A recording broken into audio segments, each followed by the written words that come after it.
Our topic today is overcoming objection. I'm going to break that topic down into four main areas of discussion. Number one, why you should welcome objections versus regretting them. Number two, the four categories of objections. Number three, how do you become proficient at overcoming objections? And lastly, the benefit to you. If you take the time to really get good at overcoming objections, what's in it for you? So let's start out by talking about why should you actually welcome objections from your hiring authorities as well as the candidates that you represent. Basically, an objection is a buying sign. It's a request for more information. If you're in the recruiting profession, you definitely are in a sales profession. And whenever you're selling, you're going to have to overcome objections and rejection by both your hiring authorities and your candidates. In fact, that's the most unique part about the recruiting profession.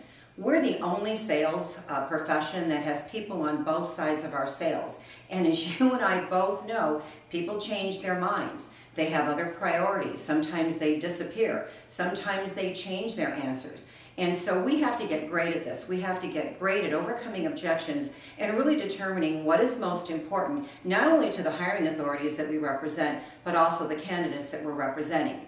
Objections come in four main categories. Number one is price objections. Number two, postponement.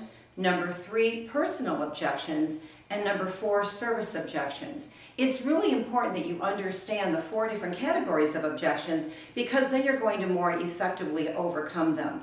I want to give you an example of a price objection, for example. From a hiring authority might worry about the person making too much money. Maybe their salary demands are higher than some of the current employees.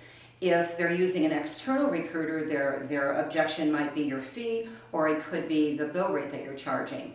And so again, often someone will give a price objection because they have other objections also, either to the quality of the candidate, the experience level, but you have to determine what type of objection it is in order for you to overcome it.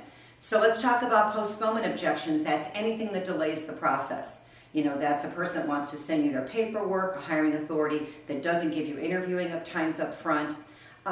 Personal objection is something against you. Maybe this candidate has worked with you in the past. Maybe the hiring authority doesn't have rapport with you right now. And lastly, the service objection. This is mostly in the case of the job seeker where they just don't want to work in your particular industry. Now, how do you get great at this? Role-playing is the best way.